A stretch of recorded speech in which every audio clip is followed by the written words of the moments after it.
manager here at the Bedeque Museum, switching it up tonight. Instead of having Doug do the introduction, I'm going to do it. Some variety. So I'll be pretty brief. There'll be some announcements at the end where we talk about all our upcoming fundraisers, but I'll save that to the end so it's fresh in your memory. So tonight is the third of our 8 history talks, and this one's a little different in that it's a history circle.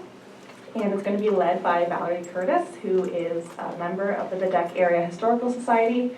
And the topic, as you can see, is on summer tourism and cottage life around Bedeque Bay from the 1900s up until today. So with that, I'll turn it over to you, Valerie.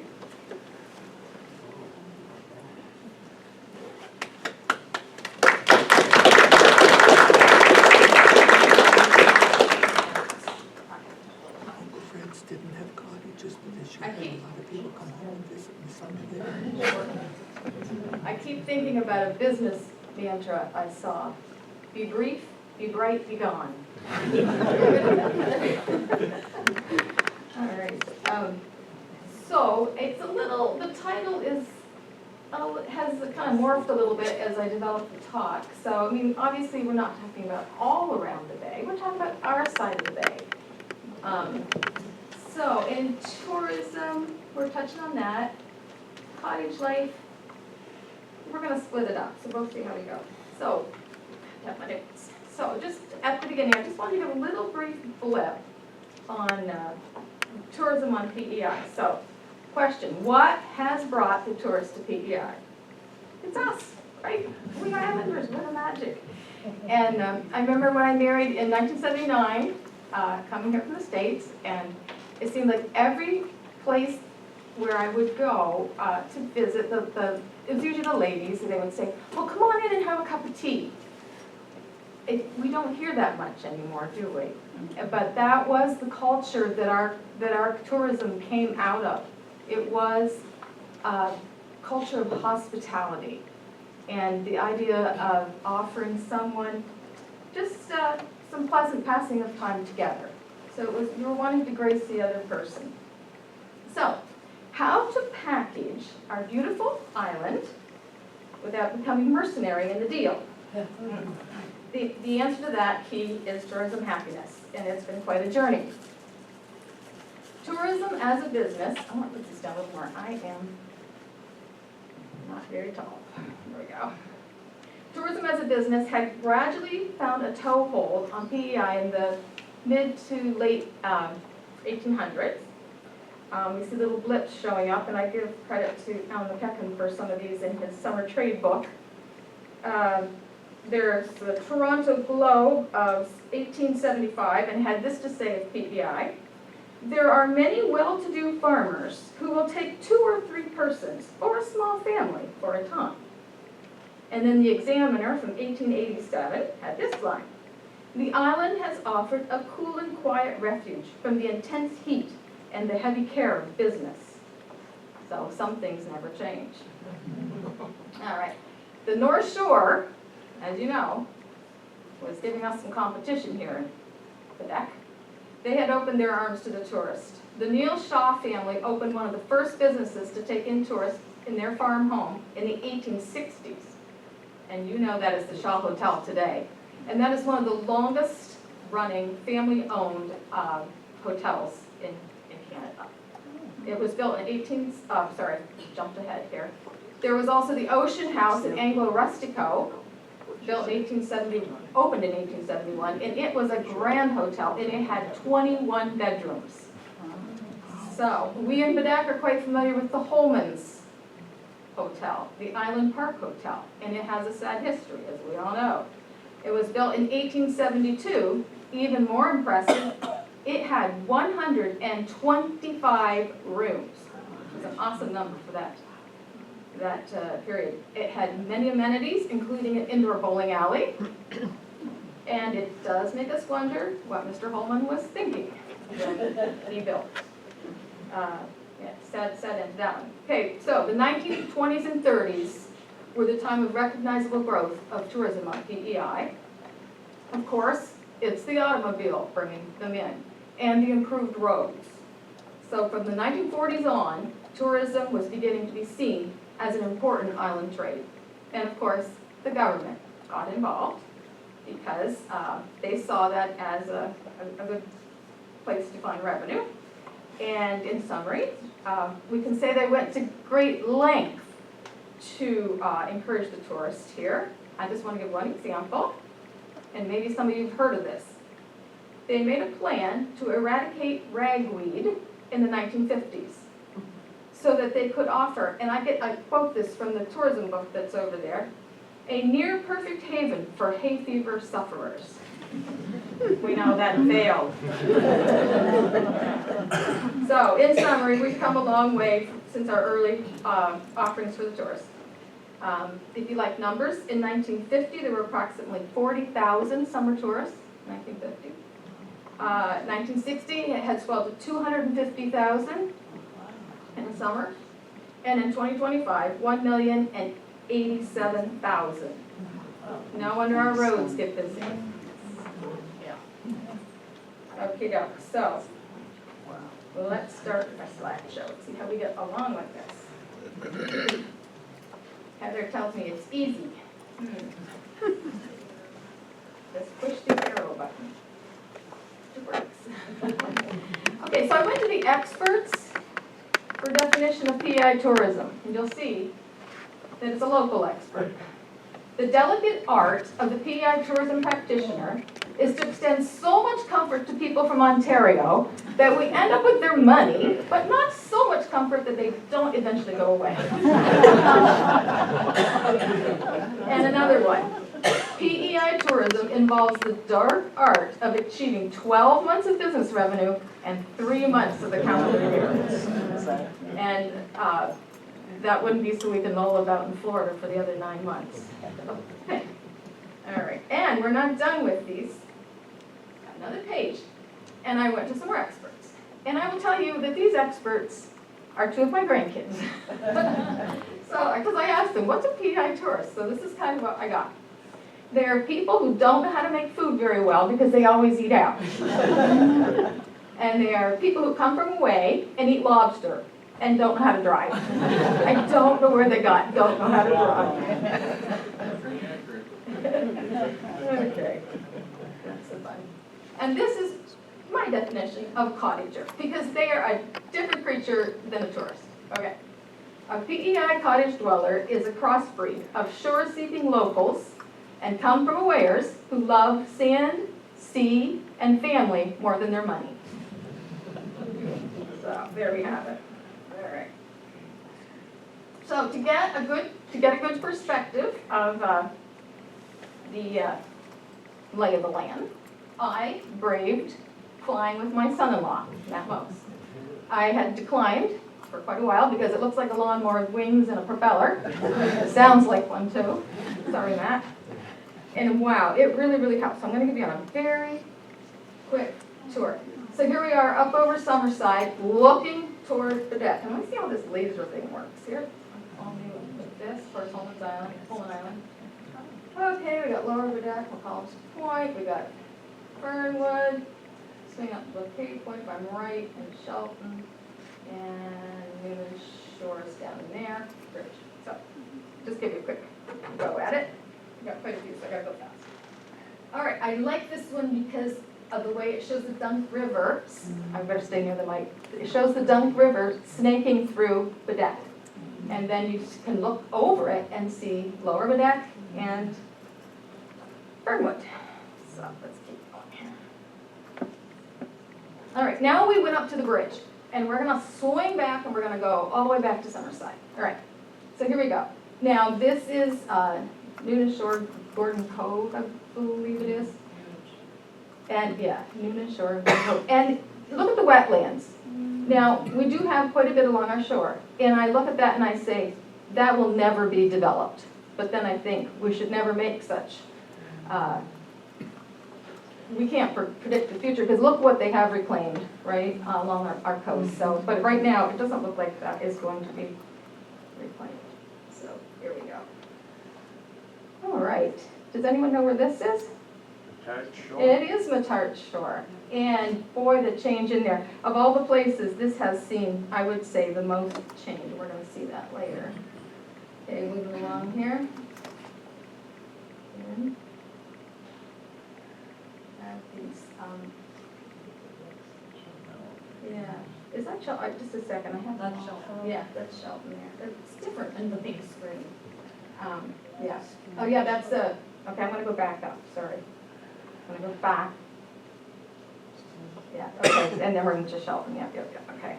All right, here we go. You guys probably know the land better than me because you're all natives, right? All right.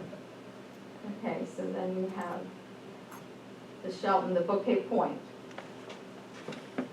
And then moving along to the Fernwood, I believe that's Sunset Beach.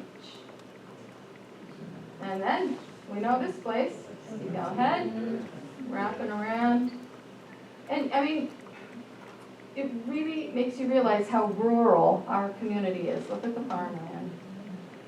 And going back around Fernwood, you see the place, you see the sand spit off the shore there, kind of neat. Then we're going to come around over the peninsula of Lower Bedeque, and this is cottage country, you can see along the bottom. But notice how the other side is all farm still. You're going to come around McCollum's Point, you see the cottages settled in there. I love that view. It's a really cool view. And there's just a few isolated cottages there on the point of McCollum's Point. And back around, we wanted to show this slide just to show you the agricultural side of it. And then here is, on the way back into Summerside, we've got Starboard Shore. I wanted to get that in because one of our guests is going to talk about that. And then, of course, we have Spearman's Point, which really has become like a suburb of Summerside, more of a cottage country. All right, now we're going to start on the historic map. So I want to give credit to UPI Geo Maps for these. They're a great source. I quite enjoyed using them. All right, so we're going to start with Nuna Shore. And this area has the least change of any of our where's my pointer? Land around the bay. So you see a farm, you see a farm, you see a farm, you see a farm. You don't see any cottages, right? Now let's go. Now you see a little cottage, right? And that's it. It's there. I would say these maybe. That's probably what's going on down there, but not. Oops, I went the wrong way, didn't I? Okay, wow, we're moving right along. Okay, we'll turn short. All right, here we go. This is 1935. Now, some of these, the 1935 ones are kind of overexposed, so it's hard, but you can see that it's farmed. And in 1968, it's farmed. What happened? What changed? Well, in 1971, and I got names here. I was talking to Ron Matar, his dad, and I lost the name. Sorry. What is that? Everett. Everett, that's right. His dad, Everett. I'm going to just go to my notes anyway because I want to make sure I'm not losing it. He bought the credit union building that was up in the parking lot of the 7 Mile Bay Church. I did not know that existed. Apparently not used anymore. And so he hauled it down to the shore. Islanders love to do this. They have buildings here, there, and everywhere. No problem with the old capstan method. And he hauled it down to the shore in 1971. And it was like a seed planted. And then the development began. His dad had a road built down there. And now there are 36 year-round residences. And in the summer it swells with cottage dwellers. And I counted 80 on my count. So, yeah, there we go. There it is. This is 2020, so we're going back still 6 years. So it's highly developed down there. All right, then we have Shelton. And of course, we have the Pearsons, Campbells, the Clarks, and the McFarlands.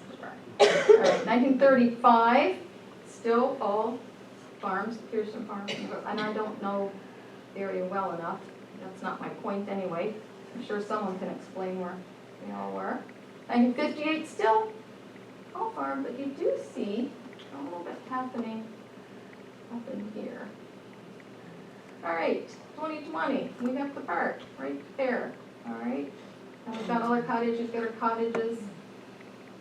Come on in here, just put a cottage development here. And going back up into the Bedeque Point cottages. There's Bedeque Point.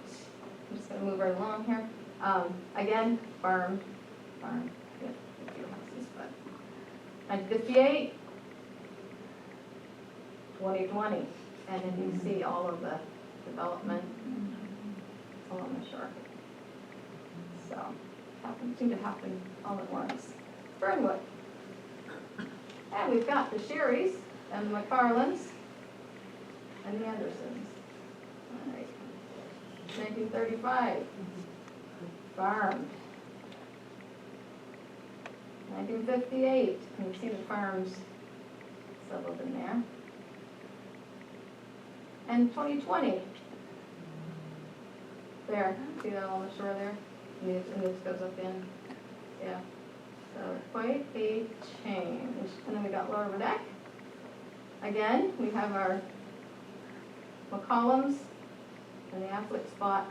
That land, now Affleck's. 35, all farm. Look at it. We just, and then 1958, but in 1958, oh, look what's happening along this side. And that's because Lauren and Pearl McFarland were beginning to sell selectively some lots down there. And then in 2020, it's not a real clear shot, but you can see there's quite a few down the lane and up. And then there's just a couple on the point, but they're more isolated, so your development is through there, okay? Okay, now I want to stop and talk about Briarcliff. Because there was farm tourism in a big way, particularly in Fernwood. For some reason, Fernwood was the place for tourists to go. I need my notes. Here we go. So, Briarcliff was built in 1913 by Edwin McFarland on their farm. Go in here. It wasn't Briarcliff then, mind you, it was just a house for his wife. His bride. All right, there we go. And his bride was Frederica Laird. And if that sounds familiar, she is the family that Lucy Maud boarded with. So he married into that family. They never had any children, but Frederica threw herself into hospitality into such a way that she made a business of it. I'm just going to read a little bit here. It was one of the earliest of Islanders to take on farm tourism. It opened as the Briarcliff Tourist Home in 1916, so that's pretty early. It hosted local teas as well. They were very well known for their society teas there. It was a very successful and long-running business. There's the Ellen Montgomery connection there, and she would come and visit, obviously, there, the family.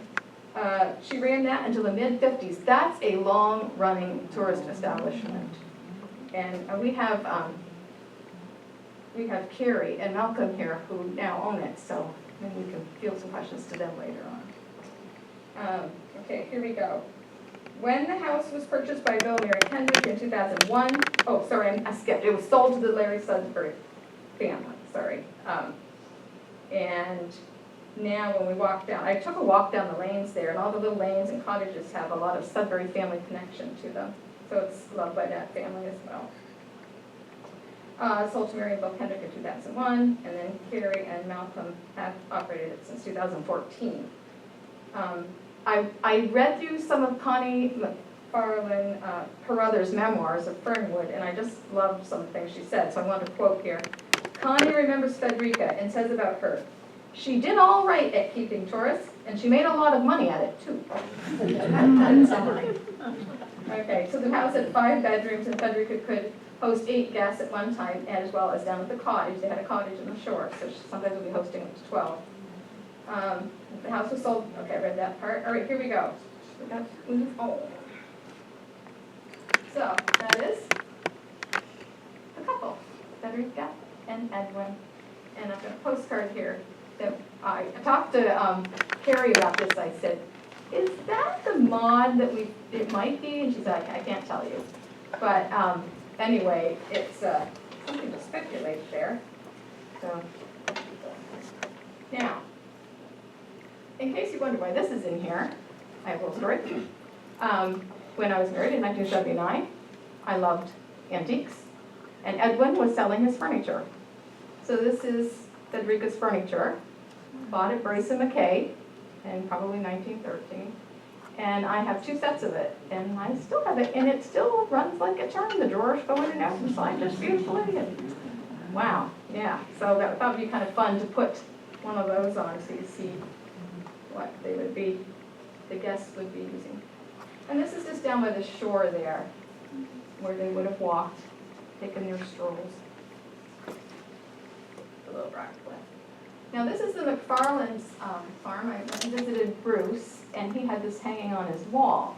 I love this photo of Fernwood. Look how it has changed. Of course, their farmhouse burnt down, so they rebuilt. The barns are almost all gone. It's all houses in there, cottages. And this is, where's my pointer here? For one thing, it's all treed now, but that's Millie and Lloyd's and McCollum's cottage, so it was there a long time. So I would say this is 1950s. I'm not sure exactly, but if you just look at the cars, and I didn't get that from him. So it's really fun to see the changes there from that photo. And back to farm tourism.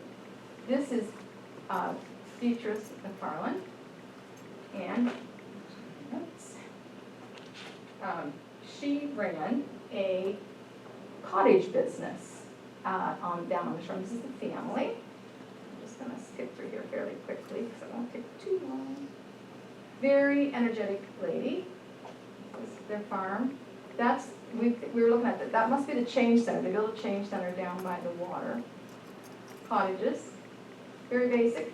You know, our family started renting out an Airbnb in Rusty Cove, and there are 64 amenities listed. 64. I wonder how many amenities you listed. Pretty basic. And everybody was perfectly happy, and they didn't complain about the Wi-Fi. So, yeah. Or the mosquitoes, yes. Now, I have to pause on Edna Pino's diaries. Tom Sherry loaned me her diary, and I was enchanted. I thought, what a girl. She was in her early 20s. The diary covers 5 years, 1944 to 1949. She was Hazel Laird's right-hand girl. Now, Hazel ran a farm tourist home out of her home. She called it Idlewild, which is hard to say. Idlewild, and she would also, as well as often 8 to 12 guests, etc. So that seemed to be the max of the guests. And I believe she had a cottage too, Tom, right? She had cottages as well, yeah. So kept them hopping. So I just want to read you about a little bit about Edna. So her dad was the hired hand for a farm down the road. She came from a large family, so she was a capable young lady. She had amazing stamina. I want to just read this to you. Edna's diary reveals her incredible energy as she, here we go, here comes the list, washes, irons, cooks, cleans, entertains guests, gardens, sews clothing, men's clothing, in general looks after everybody in her presence. She preserves food. She puts up gallons of pickles. She harvests the crops alongside family and friends. She cycles everywhere, and she has time nearly every evening for fun. For family, for visits, for ball games, for beach, for town, where she sees the shows and shops for fun. She is an amazing young woman. So here we go. Another entry. Oh yeah, this is one I want to read. One of her entries says, "Getting some cooking done in my spare time." And she found some time on Saturday evening and writes, "I got a kick out of baking tonight." So, but washing and ironing certainly took up most of her time. I see laundry day and ironing and ironing and ironing constantly. And she has a lot of comments like, "Lovely wash day," or on July 27, 49, "The worst wash day I've struck for a long time." And in another entry, she writes that an unexpected windstorm blew up and covered the laundry in dirt and sand. So you can imagine the discouragement of that laundry day. So anyway, Edna also makes time in her busy life for Mass at church and special meetings. It's obvious throughout the diary that her faith is very important to her. The average wage for domestic help in PEI in the 1940s was $15 to $25 per month. Because Edna lived in, she probably got the lower of those wages. She does note a lot of tips from the tourists, ranging from $1 to $4.50, which is quite a significant tip. And many comments were very generous, very good, or kind, as she spoke of her tips. The tourist was paying roughly $2 to $3.50 per day. That would be in roughly $10 to $15 per week for their stay. Quite a change in prices. All right, now, go on. I am pausing here because she gives such a good overview of what it was like to be in the tourism business. So here we go. So here's Edna with the dog. And this is Edna's diary, her cover. And she squeezes a lot into every day, as you can see. So really quickly, we'll just go through. Okay, so April 14th, 48. Had sort of a busy day. Well, it certainly was. And then she goes on to list soap making, washing, doing up the curtains, and varnishing the floor. And on a cheery note, she says it's a lovely wash day. And ends the day with roads are drying real well. So, and then let me keep going. There's another one here. The undated one there, I missed the date, is July 27th, 46.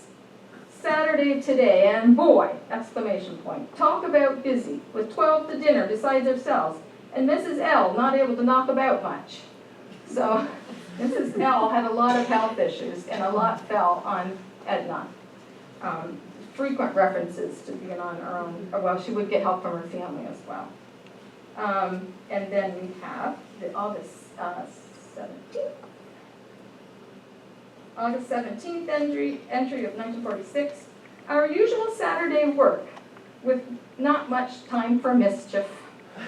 Very cool today, rainy by spells, and I noted this. The honorable guests we had tonight for supper, exclamation point, Premier Jones, along with 4 others, exclamation point. So, very honorable guests. And then, of course, she went to town in the evening. Show not much good, so I didn't take it in tonight. Like her shows. And another August entry said, turning a lot away, had a very heavy crowd this evening. And then in September, you'd think she'd be wrapping it up, but no, they just get busier. Kids start picking spuds again, still canning, still making jellies and pickles. And then on the 17th of 48, getting things in shape for a party of 6 coming for Saturday night and breakfast. And September 11th, on the jump today, as expecting company for supper. Hazel helping us this PM. New ration books being distributed. Polio claiming quite a few new victims. Was a poem. So it gives you a little bit of her life there. Okay. And I could see almost no negative comments in this girl, this young woman's life. She just embraced her life. She obviously loved people. Then one entry, but I did find one entry on July 21st, 1947 that said, wish I was my own boss so I could get a little sleep. What a girl. Yeah, what a girl. I just love reading through there. So moving on past Edna. Oh, that was the September one I should have moved. Oh yes, here we go. I haven't moved past her yet. So we took a couple shots of things in the museum that these ladies would have been using. This is a gas stove, and they did have a gas stove at Hazel's where Edna worked. Well, I don't know if it was that tight, but she makes a comment saying, everybody's minding the heat. I don't mind it, the gas stove helps. So, great. This is a gas iron that we just took that offline. Oh, we didn't have one in the museum. She makes reference to the gas iron quite a bit. And I'm not sure why a gas iron when they had electricity. So I'm not sure, maybe, I don't know, maybe someone can enlighten me on that later.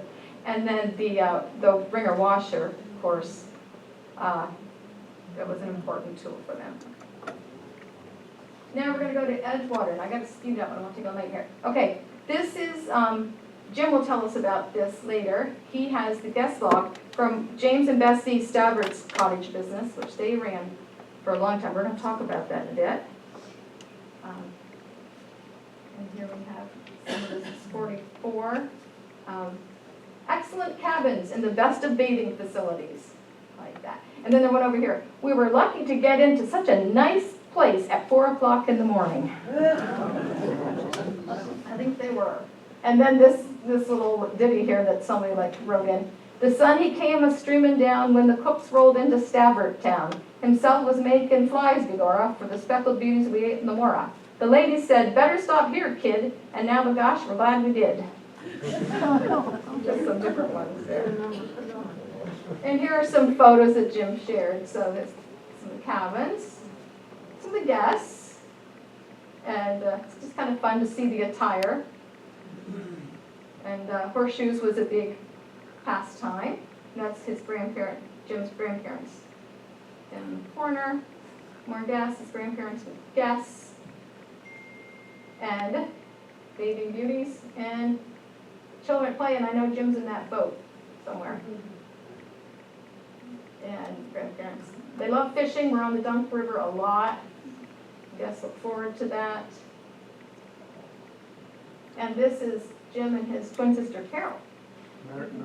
Mark, is it Margaret? I got the wrong one. I'm sorry, Jim. Thanks. I'm glad you're here to correct me. And then just the last little bit. This cottage is a well-loved family cottage that just it's like a time capsule. You walk in there and you're just charmed by it. And so these are the hats of the different generations hanging on the wall. The granddaughter told me it was built with getting a deal in mind, but it didn't seem to hurt its longevity or its charm. And the rooms are just like you walk back in the 1950s. There's the hook rugs everywhere. Beautiful hook rugs. It's just enchanting. And this is the man who built it. And look what's behind him. I thought that's interesting. Garden of the Gulf Cabins. And the Garden of the Gulf Hotel, of course, is still operating. Now just to put this one in quick, because this became the largest family cottage on PEI. You know what it is, right? It's the Grand Holman Hotel. Yeah. And so the family used it as a cottage for years. Burnt down. Kids would love it, wouldn't they? Running through there. And I put this one as, I believe this is, without a doubt, the oldest cottage in our area. The Alexander Anderson House. I think it was built in 1820. George can correct me if I'm wrong. And it was moved from its farm in Fernwood down to the shore by Elaine Harrison and Eleanor Wheeler. And you can tell it's been lovingly restored. 1948. It was moved in 1948. And it was moved by a horse and capstan. Again, the horse and capstan. Yeah, just pick it up and move it. No problem. Yeah. And then I want to close with these photos that Sandra Dodds shared with me, because they really share family life at the cottage. Why do people do this? Why do they love their family and the seashore more than their money? Well, here's some of the photos to tell you. You can just tell. I love this one because it's the old and the young together down there on the bottom. And Sandra with her, is that your brother, Sandra? No, just a friend. Boiling the old lobster there on the shore. And the family around the table eating lobster, and the little girl, I wish I could enlarge her. She's sucking on the legs there. And the size of the lobster is like, whoa. Wow. And this, of course, is down along Hector Lane, right? Yeah, down on Hector Lane, looking back up. So we'll be there of what it was like. Okay, I thought I had one. The end. Okay, not my copy. Panelists, because I was trying to keep that under a half hour. It's hard. So we're going to get our panelists, if they can swing their chairs around and face the audience. Valerie, Yes. can I tell you one thing? Yes. The first cottage in Chelton was 1825, Yes. Inspector Jelly, Braden Jelly. Okay. And now his granddaughter is there, his great-grandsons, and his great-great-grandchildren are there right now. Wow. So that'd be, Alan, that'd be on the Jolly Road, would it? Yes. That cottage? Yeah, that's awesome. What year was that again? Here we go, let's get our. What year was that? 1825. Okay, Jim, I'm gonna start with you, okay? Can you tell us just a wee bit about your grandparents, James and Bessie Stabbert, and what you think motivated them to start that cottage business? Well, Oh, you need a mic. You need your mic, you need your mic. You can't get away without not using the mic. And you can just hand this back and forth to each other. So they had the farm, so in North Bedeque, when you go down the road, there was two brothers, and my grandfather was one, and Ernest Stabbert's grandfather was the other, so they were brothers. And so Dad, he didn't like the farm, and he didn't want to stay in the farm. Can you hug the mic there, Jim? Oh, Like, not quite hug it, but. he didn't want a farm. Close, just close. So- to Sorry. He didn't want a farm, so he left the Charlottetown. But when he left in 1925, as far as I know, they were in the cottage business then.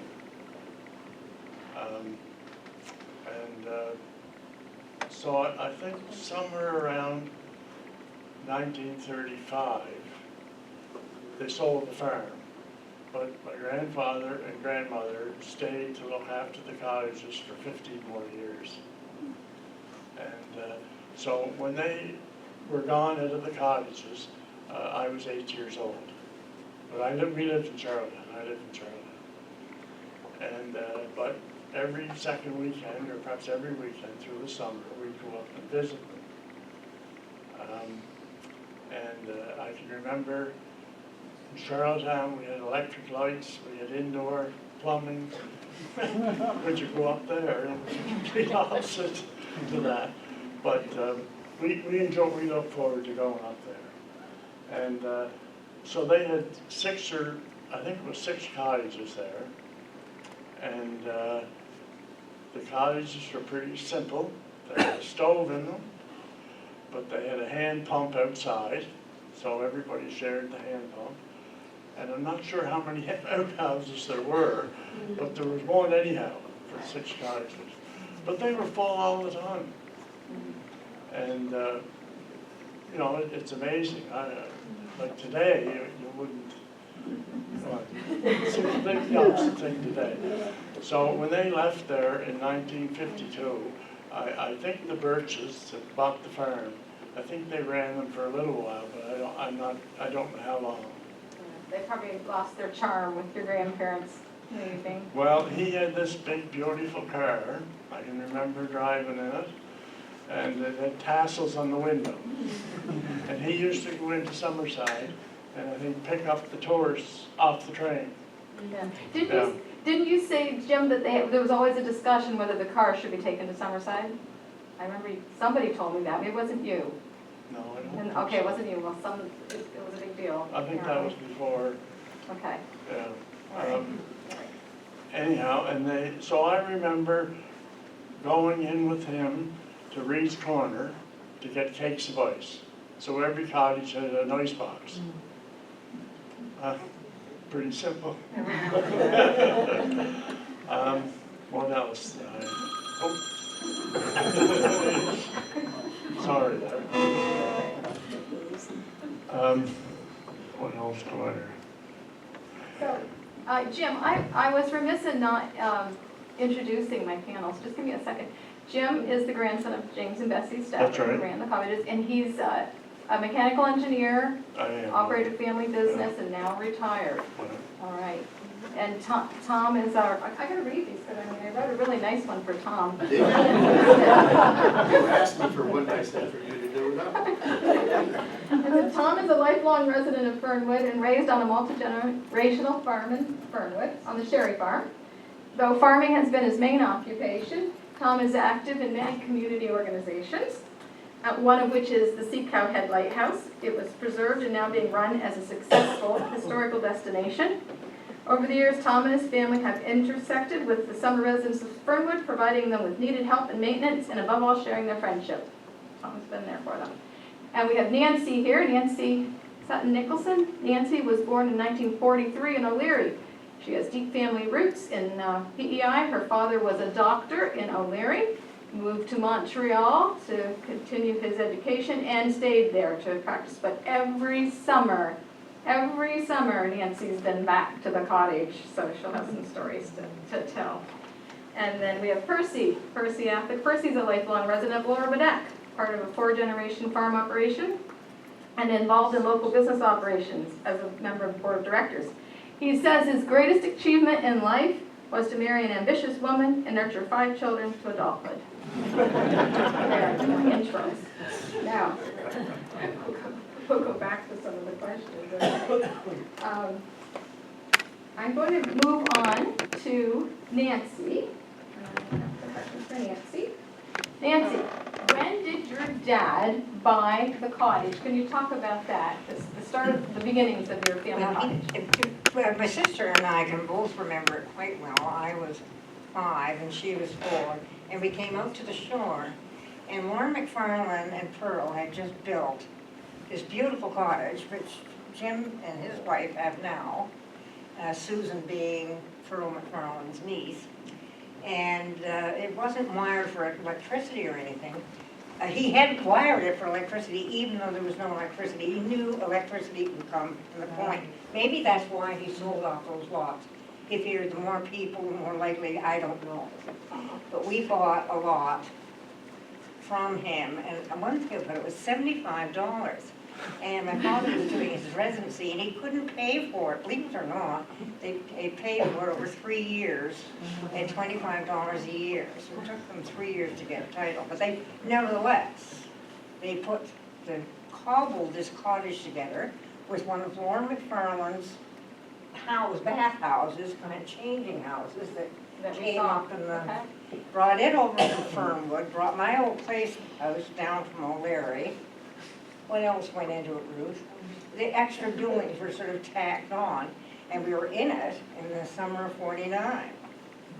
And it lasted until 99, and I thought maybe I could save it, but the carpenter said, kept saying to my husband, does she really want it? He couldn't see any way of saving it. We took some elements and some furniture out of it, but it was a beloved old place for as long as it lasted. But by the same token, it was nice to have old running water and washing. So all that time at the shore. So for me, it would be almost 80 years. Yes, that's a long time. Yeah. Yeah. Welcome back home for another summer. I never get to spend long enough. Could you just walk us down Hector Lane in the, let's say the 1950s? Who was down there? Oh, because of Lauren and Pearl. Yeah. I think he bought those lots from Hector Laird. No, it's Hector Way in Laird's Lane. Right. Wouldn't that have been perfect? And so he sold them to people he wanted to sell them. So there was McFarland's facing the water, then Harry and Rhoda Holman. Harry Holman. Okay. Eric and Frida Woodside, and then us. And then a few years later, Art and Hazel Clark. But they bought theirs, I think, directly from Hector, but I'm not sure. I think you're right. Yeah. And then there was sort of a gap, and then the Bourne Cottage, which is now the Dodds Cottage.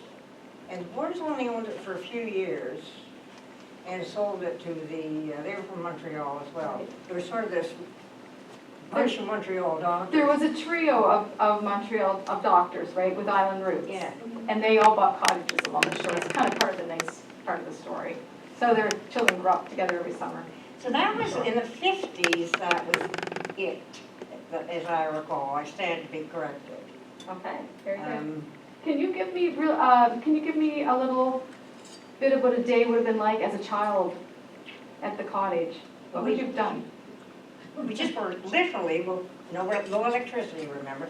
We did, in the evenings, my mother played the ukulele and whatnot. We sang songs and did stuff like that. But most of the time, they were either on the beach, digging clams, or going from wild strawberries. Elizabeth Holman was very good at that. It was just rainy days with board games at one cottage or another. I remember Malcolm McClellan was the first one to get Clue, and we really played that. You know, we had a wonderful time as kids. Eric Woodside, his son Bill, was quite a baseball player, and Eric had a small baseball diamond sort of in his lot, and the outfield was our lot. Yeah.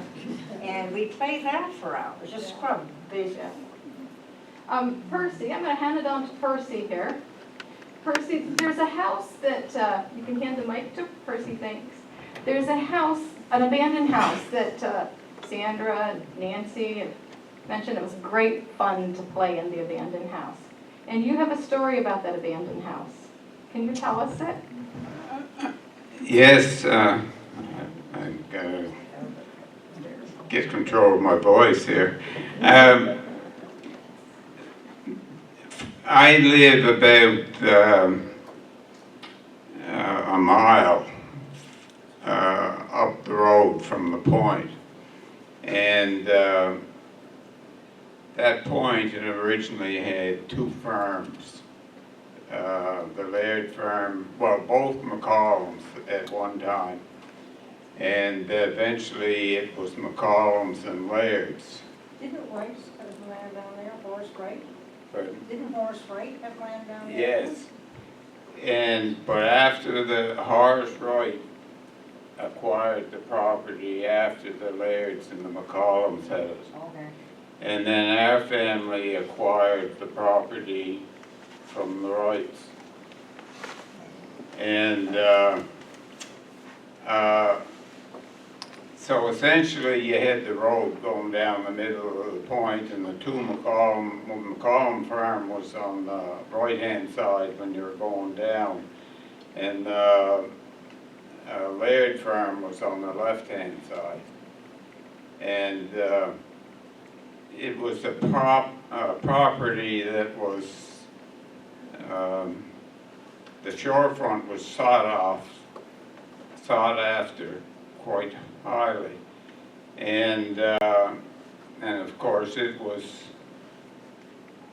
the first thing to sell was the shorefront, because in the 1950s, that point was kind of a godforsaken spot. You know, nobody wanted to live down there in the wintertime. And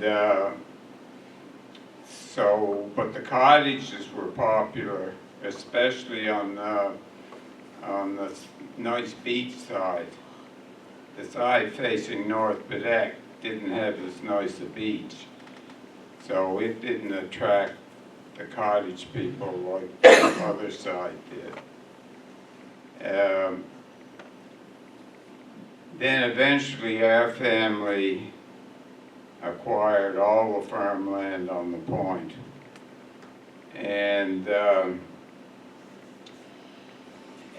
we had a pact, if you will, that we weren't going to develop any of it. And so after our acquisition, there were no more cottage lots available. And we're in the third generation now, and that's still the policy. It'll change someday, I'm sure, but right now we'd rather be farmers than realtors. So Percy, can I swing you back to the house?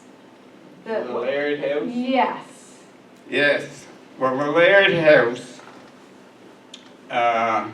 was probably one of the more prominent houses in Prince County, if not all of Prince Edward Island, when it was built originally. It was quite a structure. And at some point, the Lairds moved out. primarily because of the isolation. The pavement didn't go down that far. The snowplow didn't want to go down in the wintertime, so basically the two farms on the point were abandoned as far as year-round residents were concerned. And so that is, you know, kind of there was no more development, in other words, of the farmland, but the cottage shorefront, there was lots of activity there because some of the property was bought by investors that were long-sighted, and they knew if they had all the shorefront, they'd eventually make some money off it, which of course they did. And Percy, I'm trying to get a story out of you. okay, well, you better tell me then what you want to hear. Okay, I'm going to start the story and let Percy finish it. Upon entering this house, you saw a very impressive staircase, which continued on up to the 3rd floor. Having fallen into disrepair in the 1950s, a passing farmer, the door had been taken completely off it, so you could look right in, saw a strange sight. What strange sight did you see, Percy, while you were driving by this house that involved a bovine creature? I assume you're referencing the cow that was up on the 3rd floor.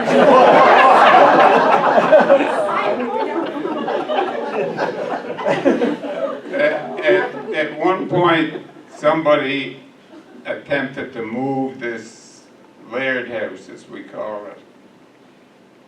They had great ambitions to haul it across the point from one side to the other, and then eventually take it across the ice to Summerside.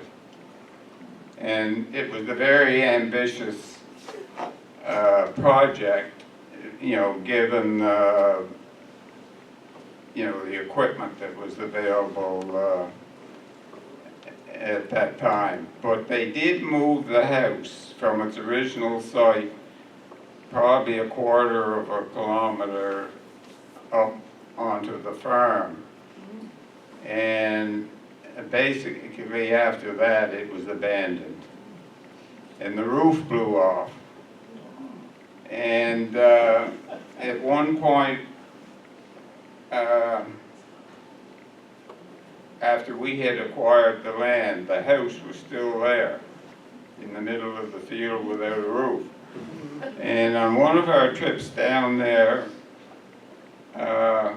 we noticed a young, well, it was probably a 2-year-old heifer, had gone in the bottom floor, gone up 2 flights of stairs to the attic, and there she was standing up in the breeze, like 2 flights up, and the thing was how to get her down. And so my father and some of the neighbors thought that if we could, you know, get a halter on her, we might be able to encourage her to walk back down the stairs. That turned out to be a complete pipe dream. Eventually, the animal got a bit agitated, and when she started moving around, her 4 legs went through what would be this attic, the bedroom ceiling. So there was the cow, and I mean, she was all of 1,000 pounds. 4 legs sticking through the ceiling, being held by a couple of beams. So my father and I and a few of the neighbors got a chainsaw, and we cut the beams, and that let the animal drop about the height of the ceiling to the bedroom floor. And thankfully, her legs didn't go through that floor. So then, once we got her on the floor, we got her standing up. And then it was quite a trick to persuade her to walk down the stairwell. But eventually, with a lot of coaxing, and she started one step at a time, 1 foot after the other, and got to the bottom floor and went out through the veranda into the field and took off like a flash. All right, thank you, Percy. I wanted to include that story because Sandra and Nancy both of them had referred to this house as a playhouse. You can imagine the fun. But I thought it was funny that a cow decided it would be a playhouse too. It didn't go so well. So, Tom, We have a photo, by the way, of the cow in the attic. Hand the mic over to Tom there. So, question of Tom here. Tom, what can you tell me about Idlewild? Because you probably know more about it than most people. How long did it operate? All right. I'd like to go back to start with since the first settlers settled on Prince Edward Island, they have been, in generations since then, our greatest ambassadors to draw people today to Prince Edward Island. And I say that because when the tourists come today, they comment that it is the people here that helps to draw them here. Because they like to hear the history of the area, what's happening and everything else. But getting to Idlewild, with the photos that Valerie showed there, the stately ones, those mostly were built with Fox money back in the early 20s. And from there, then the Fox industry crashed, and these farms then didn't have any income. So a lot of them then turned to the tourism industry because the dirty 30s hit and there was no money, no nothing for these families. So with Idlewild, they decided to get into the tourism business. And of course, there was a lot of families, large families around that were needing work. So it was cheap labor. Yes, they put them up and they fed them and stuff like that. But with Idlewild, with Laird's there, they get out in front of it all, and they were able to attract the people, like you had mentioned there about Premier Jones and Edna Pino's diary there, or whatever, right? When you can attract the Premier of Prince Edward Island to your tourism home, you're really high up on the ladder, okay? Because that's where they like to go to be seen. But with Edna there, she worked there for 5 years, from 1944 to 1949. When she left there, the Laird family were older and not able to carry on, and so they sold out their farm, and Edna left and moved to Mountain. But you made a lot of good comments about what she did do, and it was a lot of hard work and labor intensive, but she loved her job. She had a large family of brothers and sisters that helped out with their farm to prepare the large gardens and everything, because everything was done by hand back then. And yes, there was not much money made at all by these workers that were there. Okay. And with Idlewild, after that, then it just sold to Herman McFarlane, and then from there he sold it to his son, and it ceased to be. Yeah. I'm just remembering in Connie's memoir, she says that the Walter Laird house was one of the nicer homes in the community, one of the first to have electricity. And again, she said they had lights in every room, which was awesome. I can remember my father telling me about the fox industry back then, because he grew up in it, but his father never had foxes, but his grandfather on the other side had foxes.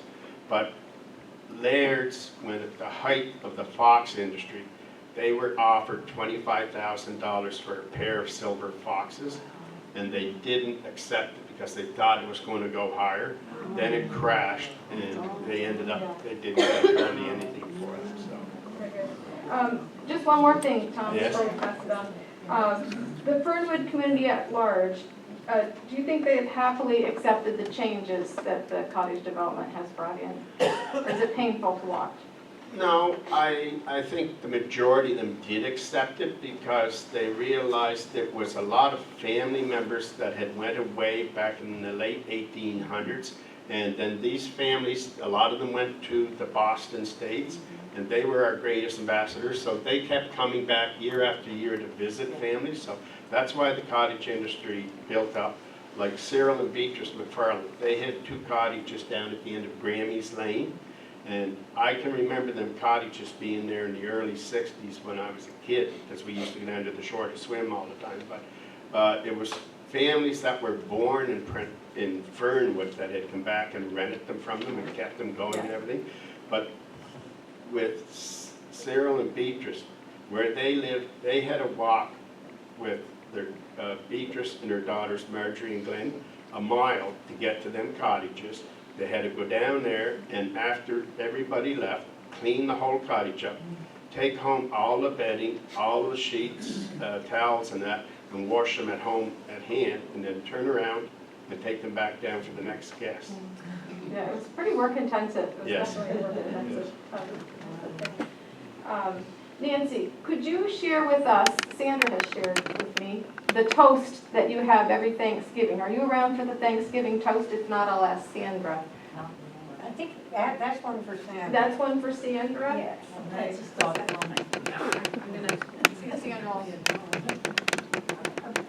So Sandra told me they have a toast every Thanksgiving with those that gather along the shore there in Lower Bedeque on Hector Lane to our fathers. Well, it's not such a big deal, but there's a bunch of us along there that all of us are there because of our fathers, because our fathers were originally from Prince Edward Island, as was Nancy's father, who was in school with my father. And down a little bit further was Angus MacDonald, and he was not in school with my father, but because he lived in Freetown, I think. But so all the way along, we're connected actually to the island, to our fathers, and that's who we toast. To our fathers who brought us here. Yeah. To our fathers who brought us here. And the reason I say that is because when we see the slides and the pictures, we see all these golden-haired little children. And some of those golden-haired little children are with us tonight. And so you realize how much it has affected them. They come year after year after year. I wish we had more time for our circle, but it's 8 and we have the AGM. But if you can ask our guests questions, I'm sure they'd love it after we finish up here. Alrighty, and thanks for coming.